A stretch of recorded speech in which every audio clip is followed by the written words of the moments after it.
Hello வணக்கம், நான் and welcome to குட்டி ஸ்டோரி சேனல். நம்மளோட சேனலுக்கு நீங்க யாராச்சும் புதுசா வந்திருக்கீங்க அப்படின்னா மறக்காம நம்மளோட சேனலை சப்ஸ்கிரைப் பண்ணீங்க. அப்படியே பக்கத்துல இருக்க பெல் ஐகானை கிளிக் பண்ணி ஆல் அப்படிங்கிற ஆப்ஷனை கொடுத்துங்க. ஏன் அப்படின்னா அப்பதான் நம்ம போற வீடியோ உங்களுக்கு உடனே நோட்டிஃபிகேஷன் வரும். ஸோ அப்பதான் நீங்க நம்மளோட டெய்லி ஒரு வீடியோ வாட்ச் பண்ணி என்ஜாய் பண்ண முடியும். அது மட்டும் இல்லாம உங்களுக்கு எந்த மாதிரியான கதைகள் பிடிக்கும், நீங்க எந்த மாதிரியான ஸ்டோரிஸ் விரும்பி கேட்பீங்க அப்படிங்கிறத கமெண்ட் பாக்ஸ் இருக்குல்ல, ஸோ அதில் கமெண்ட் பண்ணுங்க, நான் பார்த்து தெரிஞ்சுக்கிறேன். ஸோ இன்னைக்கு என்ன குட்டி கதை என்ன அப்படின்னு கேட்டீங்கன்னா, நிதானம் நீளமானது அப்படின்னு சொல்லக்கூடிய ஒரு அழகான கதை தான் இன்னைக்கான வீடியோல நம்ம பார்க்க போறோம். சரி வாங்க கதைகள் புகுந்து கதைக்கலாம். Life is very short நண்பா, always be happy. ஒரே ஒரு குட்டி கதை மட்டும் சொல்லிட்டு ஓடி போறேன். ஸோ என்ன அப்படின்னா, ஒரு கிராமம் இருக்குது. ஸோ ஒரு கிராமத்தில் ஒரு பைத்தியக்காரன் ஒருத்தன் இருக்கான். ஸோ இந்த பைத்தியக்காரன் அந்த ஊர் மக்கள் எல்லாருக்குமே அதாவது அந்த ஊர் மக்கள் எல்லாருமே அவன் இருக்கக்கூடிய பகுதிக்கு வராங்க அப்படின்னா, ஒன்று கல்லை தடிக்கிறது, இல்லை மண் வாரி அவங்க மேலே போடுறது, அவங்கள சபிக்கிறது, எச்சில் அவங்க மேலே துப்புறது. ஸோ இந்த மாதிரி அவங்களுக்கு இடைஞ்சூறாக அந்த ஊர் மக்களுக்கு இடைஞ்சூறான ஏகப்பட்ட விஷயங்களை இந்த பைத்தியக்காரன் செஞ்சுட்டு இருக்கான். ஏன் அப்படின்னா இவன் தான் பைத்தியக்காரன் இல்லை. ஸோ அதனால பைத்தியக்காரத்தனமான விஷயங்களை அந்த ஊர் மக்களுக்கு செஞ்சுட்டு இருக்கான். இதனாலேயே அந்த ஊர் மக்களுக்கு இந்த பைத்தியக்காரனை கண்டா சுத்தமா பிடிக்காது. அதனாலேயே இந்த ஊர் மக்கள் இவன் எங்க இருந்தாலும் அவனை அடிச்சு துரத்திடுவாங்க. ஏன் அப்படின்னா இவன் பைத்தியக்காரன் அப்படிங்கிறதுனால. ஸோ இவனை அடிச்சு துரத்திடுவாங்க. பட் அதுக்கு முன்னாடி இவன் எப்படி பைத்தியக்காரனா ஆனா அப்படிங்கிற விஷயத்த தெரிஞ்சுப்போம்.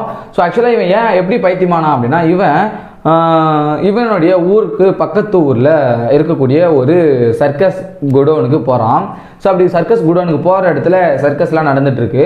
அந்த இடத்துல ஒரு பொண்ணு ஒன்று சுடிதார் போட்டுக்கிட்டு அழகாக நடந்து வந்திருக்கு. ஸோ அதை பார்த்த இவருக்கு அந்த பொண்ணு மேலே காதல் ஏற்பட்டிருக்கு. காதல் ஏற்பட்டதுனால இவர் என்ன பண்ணியிருக்காரு அப்படின்னா, அந்த பொண்ணை உருகி காதலிச்சிருக்காரு ஒன் சைடாக. ஸோ இப்படி இவன் காதலிச்சிருந்த இந்த பொண்ணை ப்ரப்போஸ் பண்ண போயிருக்கான். ஸோ ப்ரப்போஸ் பண்ண போகும்போது தான் அந்த பொண்ணு என்ன பண்ணியிருக்கு அப்படின்னா, இவனை ரிஜெக்ட் பண்ணியிருக்கு. ஏன் இவனை ரிஜெக்ட் பண்ணிச்சு அப்படின்னா, ஆக்சுவலாக ஆல்ரெடி அந்த பொண்ணுக்கு திருமணம் ஆகிட்டு இருக்கு. ஸோ திருமணமான விஷயம் இவனுக்கு தெரிஞ்ச உடனே அந்த அதிர்ச்சி தாங்க முடியாமல் பைத்தியமானவன் தான் இன்ன வரைக்கும் பைத்தியமாகவே இருக்கான். ஸோ இப்படி பைத்தியம் பிடிச்ச இவனுக்கு என்ன பண்ணுறது ஏது பண்ணுறது அப்படின்னு சொல்லிட்டு இவனுக்கு அதாவது இவனுடைய பேக்ரவுண்ட், அதாவது ஃபேமிலி பேக்ரவுண்ட் ஒன்று சொல்லுவோம் இல்லையா. ஸோ அந்த மாதிரி சொல்லிக்கிறதுக்கு யாரும் கிடையாது. ஸோ இவன் ஒரு அனாதை மாதிரியும் வச்சுக்கப்போம். ஸோ இப்படியேப்பட்ட இந்த பைத்தியக்காரனை யாருமே எதுவுமே ட்ரீட்மெண்ட் பண்ணல. ஸோ ஊரை விட்டும் அடித்து செத்த மாட்டுறாங்க. ஸோ இவன் எங்கே எது பண்ணாலும் போக மாட்டான். ஸோ இங்கே தான் நின்றுறான். ஸோ இப்படியாப்பட்ட இந்த பைத்தியக்காரனை என்ன பண்ணுறது அப்படின்னு சொல்லிட்டு யாருமே கண்டுக்கல. அப்படியே தண்ணி தெளிச்சு விட்டாங்க. இந்த பைத்தியக்காரனும் அங்கே இருக்கக்கூடிய எல்லாரையுமே துன்புறுத்திக்கிட்டு அப்படியே வற்புறுத்திக்கிட்டே இருந்திருக்கான். ஒரு நாள் என்ன ஆச்சு அப்படின்னா, அந்த வழியாக ஒரு சீடர் ஒருத்தர், ஸோ ஒரு பெரிய மலை கோவில் இருக்குது. ஸோ அந்த கோவில் பகுதியிலிருந்து ஒரு சீடர் ஒருத்தர் வராரு அந்த கிராமத்தை பார்க்கறதுக்காக. ஸோ அப்படி வரும்போது என்ன ஆச்சு அப்படின்னா, இந்த மாதிரி அந்த கிராம மக்கள் எல்லாருமே அந்த சீடர்கிட்ட போயிட்டு இந்த மாதிரி அவங்களுடைய குறைகளை சொல்லி அவர்கிட்ட இருந்து ஒரு சில அதுக்கான பரிகாரங்கள்லாம் வாங்கிக்கிட்டு இருக்காங்க. இது எல்லாத்தையுமே தூரத்தில் இருந்து அந்த பைத்தியக்காரன் பார்த்துட்டு அந்த சீடரையும் திட்டிக்கிட்டே இருந்திருக்கான். ஸோ இந்த சீடர் என்ன பண்ணியிருக்காரு அப்படின்னா, யார் அவர் எல்லாருமே நம்மக்கிட்ட அவங்களுடைய கஷ்ட காலங்களை சொல்லிட்டு கஷ்டக்காரியை சொல்லி அவங்க அதுக்கான தீர்வு என்ன அப்படிங்கிறத கேட்டுட்டு போகிறாங்க. பட் ஆனால் அந்த ஒரு பர்சன் மட்டும் நம்மக்கிட்ட வராமல் அங்கேயே நின்றுட்டு இருக்காரு. யாராக இருப்பார் அவர்? ஸோ அவருக்கு எந்த கஷ்டமும் இல்லை போலையே அப்படின்னு சொல்லிட்டு இந்த சீடர் என்ன பண்ணாராம், அந்த ஊர் மக்கள் கிட்ட கேட்டிருக்காரு. இதை கேட்ட அந்த ஊர் மக்கள் உடனே என்ன பண்ணாங்களாம், இந்த மாதிரி ஐயா இல்லை இந்த மாதிரி அவர் பைத்தியக்காரரு. ஸோ அவருக்கு பைத்தியம் பிடிச்சிருச்சு. ஸோ அதனால் அவர் அப்படி தான் கொஞ்சம் புலம்பிட்டு இருப்பார், நீங்கள் அவர் விட்டுருங்க, கண்டுக்காதீங்க அப்படின்னு சொல்லிட்டு அந்த ஊர் மக்கள் இந்த சீடர்கிட்ட சொல்லியிருக்காங்க. இந்த சீடர் என்ன பண்ணாராம், ஊர் மக்கள் அப்படியே தூக்கி ஓரம் வச்சுட்டு அந்த சீடருக்கு அந்த பைத்தியக்காரன் மீது ஒரு விதமான கருணை நோக்கம் வந்திருக்கு.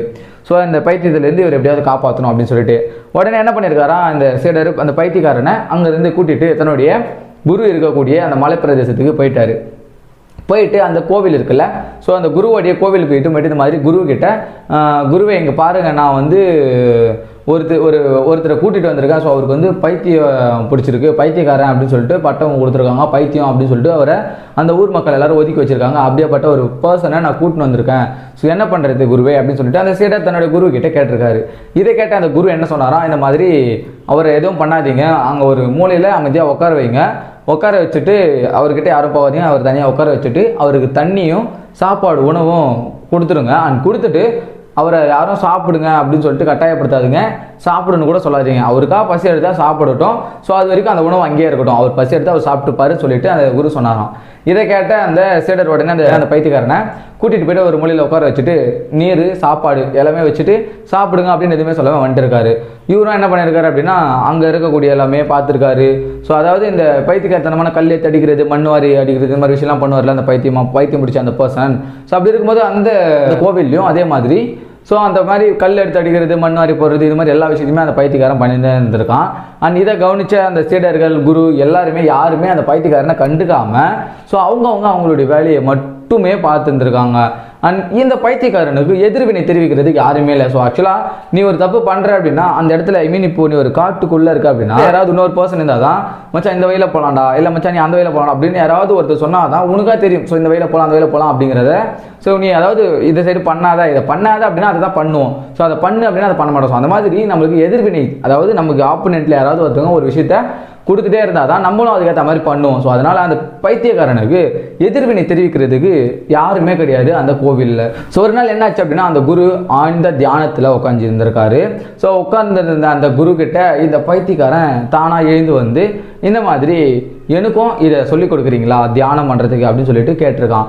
இதை கண்ட அந்த சீடர்கள் உடனே, குருவே என்னாச்சு இந்த பைத்தியக்காரனுக்கு, எப்படி இவன் திருந்தினா, எப்படி இது மாதிரி ஆச்சு அப்படின்னு சொல்லிட்டு கேள்வி மேலே கேள்வி கேட்டிருக்காங்க குரு கிட்ட அந்த சீடர்கள். இதை கண்ட குரு என்ன சொன்னாரா, இந்த மாதிரி நிதானம் அப்படிங்கிறது முக்கியமான ஒரு விஷயம், கரெக்டாக. ஸோ அப்படி இருக்கிறப்போ இவன் பைத்தியக்காரன் அப்படிங்கிறத தெரிஞ்சும் இவன் பண்ணுற விஷயங்களை அந்த ஊர் மக்கள் எதிர்வினையாக தெரிவித்ததுனால தான் இவன் எக்ஸ்ட்ரா ஓவராக பைத்தியமான விஷயங்களை பண்ண ஆரம்பித்தான். பட் ஆனால் இவன் பைத்தியக்காரத்தனமான விஷயங்களை பண்ணும் போது ஸ்டார்டிங்லேயே நீங்கள் நிதானமாக அமைதியாக இருந்திருந்தீங்க அப்படின்னா இவனே என்ன பண்ணியிருப்பான் அப்படின்னா கண்டிப்பாக அதை பண்ணியிருக்க மாட்டான். இவர் பைத்தியமானதுக்கு ஏகப்பட்ட காரணங்கள் இருக்கலாம். பட் ஆனால் இவர் குணமாகாததுக்கு காரணமே இவருடைய எதிர்வினைகள் தான். ஸோ இவர் பைத்தியத்தனமான விஷயங்களை பண்ணும்போது இவர் யாருமே எதிர்வினை தெரிவிக்காமல் நம்மள மாதிரி அமைதியாக நிதானத்தை காத்திருந்தாங்க அப்படின்னா இவர் எப்போவோ இந்த பைத்தியக்காரத்தனத்திலிருந்து வெளியே வந்திருப்பாரு, நம்மள மாதிரி சராசரியான ஒரு மனிதனாக வாழ்ந்திருப்பாரு அப்படின்னு சொல்லி அந்த குரு இந்த கதையை அப்படியே முடிச்சாரு. சரி, இந்த கதை மூலிமா நம்ம புரிஞ்சுக்கிற விஷயம் என்ன அப்படின்னு கேட்டிங்கன்னா, ஸோ அதாவது யாராக இருந்தாலும் ஸோ அவங்களுக்கு எதிர்வினை, அதாவது ஒருத்தன் பைத்தியமாக இருக்கான், இல்லை லூஸ் மாதிரி பண்ணுறான், இல்லை ஏதோ ஒரு அவன் எக்ஸ்ட்ரா கரிக்குலர் ஆக்டிவிட்டிஸ் வந்து நம்மக்கிட்ட வேறு மாதிரியான விஷயங்களில் காமிக்கிறான் அப்படின்னா அவனுக்கு நீங்கள் அந்த எதிர்வினை காமிக்காமல் இருந்தீங்கனாலே அவன் ஆட்டோமேட்டிக்காக சைலண்ட்டாக போயிடுவான். ஸோ அதனால் உங்களுக்கு யாராவது வந்து ஒருத்தன் கலாய்க்கணும்னு சொல்லிட்டு இன்னொருத்தனை இரிட்டேட் பண்ணிட்டு இருப்பான். ஸோ அவன் இரிட்டேட் பண்ணுறவன் காண்டில் இருப்பான். ஸோ இவன் கலாய்க்கிறவன் பக்கத்தில் கம்முன்னு உட்காராமல் இன்னொருத்தவன் உசுப்பேத்தி விடுவான். ஸோ அந்த உசுப்பேத்தாமல் இவன் அமைதியாக இருந்தானா இந்த கலாய்க்கிறவன், இந்த காண்டாகிறவன் காண்டேத்தாமல் இருப்பான். ஸோ எந்த ஒரு ப்ராப்ளமும் இருக்காது. இந்த எதிர்வினைகள் எதுவுமே நடக்காமல் இருந்தால் ஸோ அந்த கேங்கே சூப்பராக ஜாலியாக ஜம்முன்னு இருக்கும். அண்ட் இன்னொரு விஷயம் நான் சொன்னேன் இல்லையா, ஸோ அந்த பைத்தியக்காரனுக்கு ஒரு விதமான ட்ரீட்மெண்ட் பண்ணாங்க இல்லையா அந்த குருலாம். அண்ட் இது ரியல் லைஃப்பில் திபெத்திய புத்த மடலாயங்கள் அப்படின்னு சொல்லக்கூடிய ஒரு பகுதியில் ஒரு ட்ரீட்மெண்ட்டாக பண்ணிட்டு இருக்காங்க. இது ரியல் லைஃப்பில் நடந்த ஒரு கதை தான் நான் உங்ககிட்ட ஷேர் பண்ண கதை. ஸோ எனிவே நான் உங்களை நாளைக்கு இதே மாதிரி இன்ட்ரெஸ்டிங்காக வேறு ஒரு கதையோட வந்து பார்க்குறேன். நான் உங்கள் ஆனந்த், இது குட்டி story channel. So Tata bye and love you lot. Bye. Life is very short, Nanba. Always be happy.